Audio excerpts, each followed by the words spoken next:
SimWorld, what's up? What it do? You know what time it is. Turn your volumes up. It is another episode of Blazing Takes. I am of course Rick Blaze, and I'm here with my brother. He is now going by corporate C. He's moving on up the ladder, but he's with us until the paperwork, the ink is dry. Corporate C himself. Siege, how we doing? Oh, no worries. I'll never be fully corporate on you, Rick. That's not. It's not in my blood. It's not in my blood.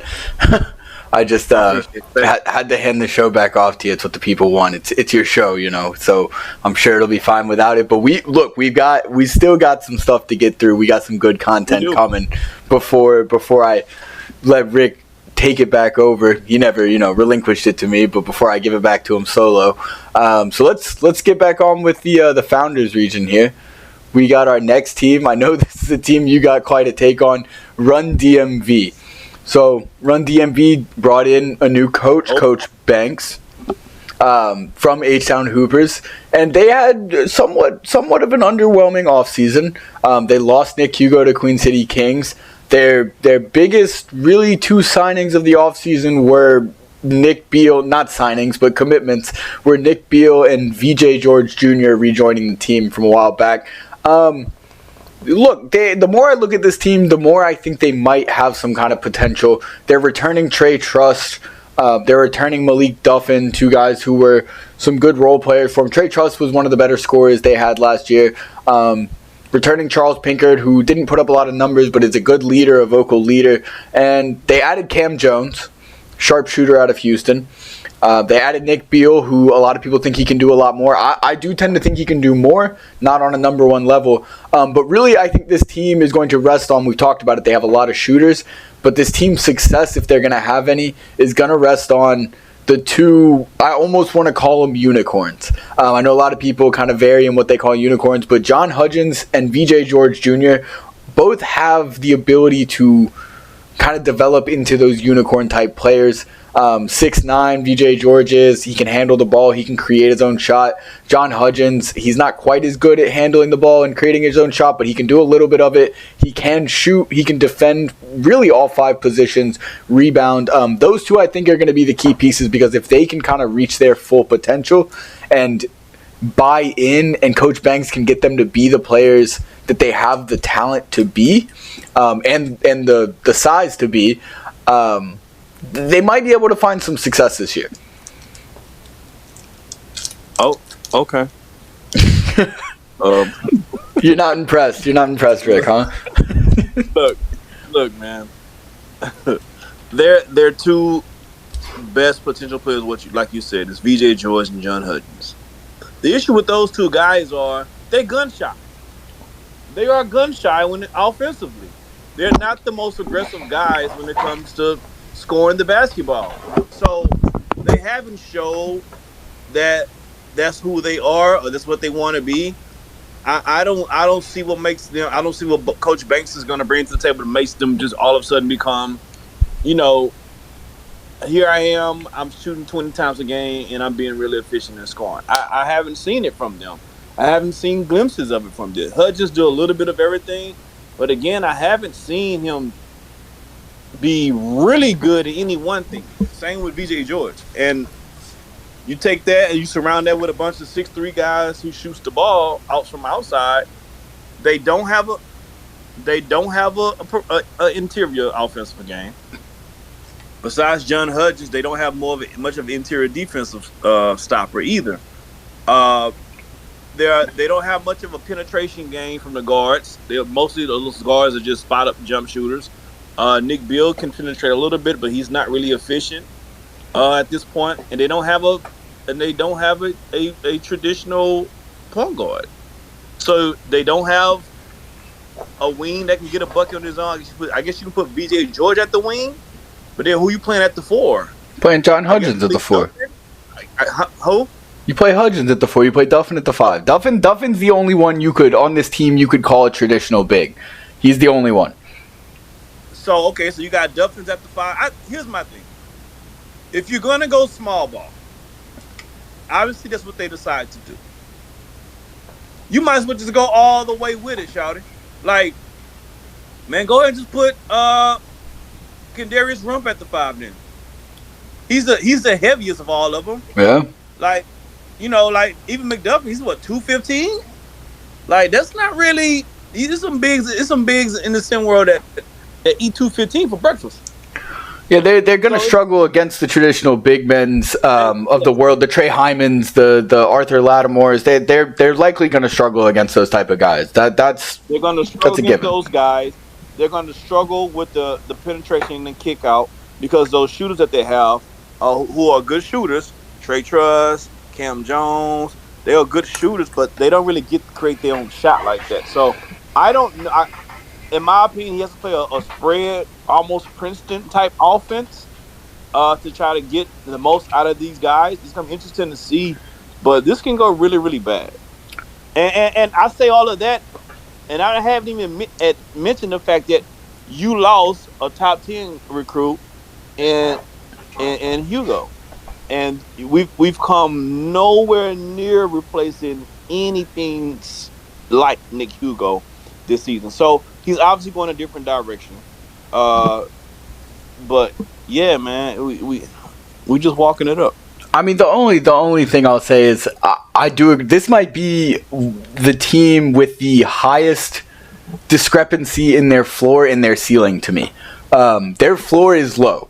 If John Hudgens doesn't progress his game and just continues to be can do a little bit of everything but doesn't do anything really well at all, and can't step up a little bit as a focal point, that's not good. If VJ George, same thing, can't really tap into that full potential. Like you said, they have a ton of role players, a lot of guys, but they don't have anyone to take over. So their floor, I agree with you, is walk the MV. If nobody steps up and everyone just wants to do what they're used to doing, nobody elevates their game, it's going to be ugly. It's going to be ugly. Yeah. But I'm still, look, yes, maybe we haven't seen it brought out yet. I don't know if Coach Banks can do it. I don't know if these players want to do it. But if VJ George and John Hudgens can hit that potential and Nick Beal can maybe take a little bit more of a facilitating, penetrating guard kind of role, I think their ceiling is they could be a decent team. So for me, it's the discrepancy between the two. That you really don't know how Run DMV season's going to go. But right, no one knows. So, we're gonna have to find out. We're gonna have to find out. My Survivor series that I have that I'm on with Off the Rim, Run DMV. I'm regretting the moment I got a bet for Run DMV. I'm not looking forward to that week. I'm not looking forward to that week either. That week at all. I'll tell you that. All right, but let's move on to our next one. This team's exciting to me, and they really didn't get talked about too much this offseason, other than in a little bit of drama, if I'm being honest. Let's talk about Lakeshore Drive. Now, the drama I'm referring to is Coach Lovelace getting into it a little bit with owner Rosante Vance, who now has stepped into the head coaching role. He said, I don't need you. I'll do it myself. But obviously, who we're all looking at for this team, we're all excited about D'Angelo Jordan. The kid is special. He's a 6'9" kind of wing, can kind of play guard, but he's a 6'9" wing, can shoot, can handle the ball, can facilitate, can defend. He is one of those guys who 6'9", he's got the frame to be a big guy, but he plays everything. He can do everything. Yeah. So I personally, and I know a lot of people are really high on the potential. I'll say this again. I think he's up there with the Cooper Flags of the world in terms of the potential he has as a prospect. And last year we saw a little bit of it, but he wasn't quite given the reins to the team. So this year it's his team. This is his team.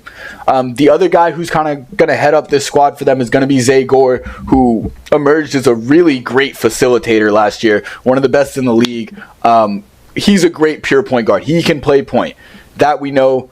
So the two of them are kind of head up this team. They but they've got Angelo Roman on the squad. They did lose AJ Blaylock as well.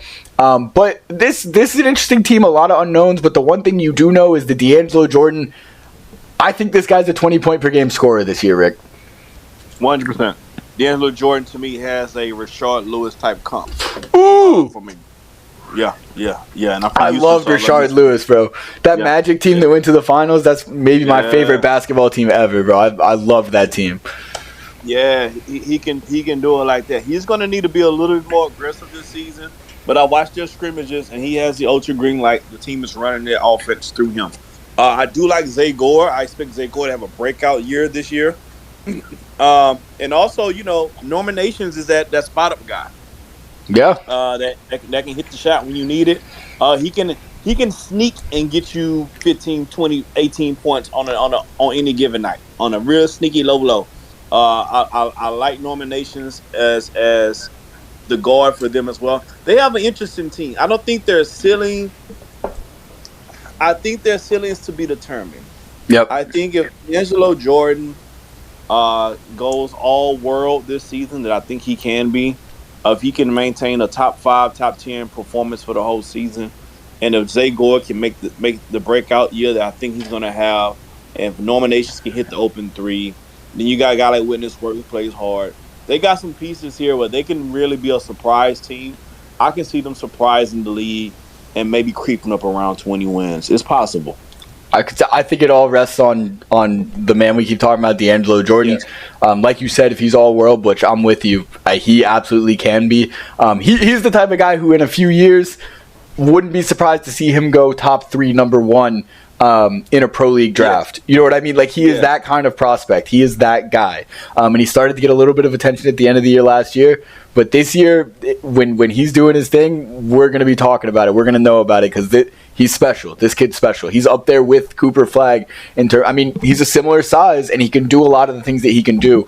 And this year, he's going to get the chance to do it on a more consistent basis. So I'm really excited. If nothing else for Lakeshore Drive, I'm really excited to watch this guy play.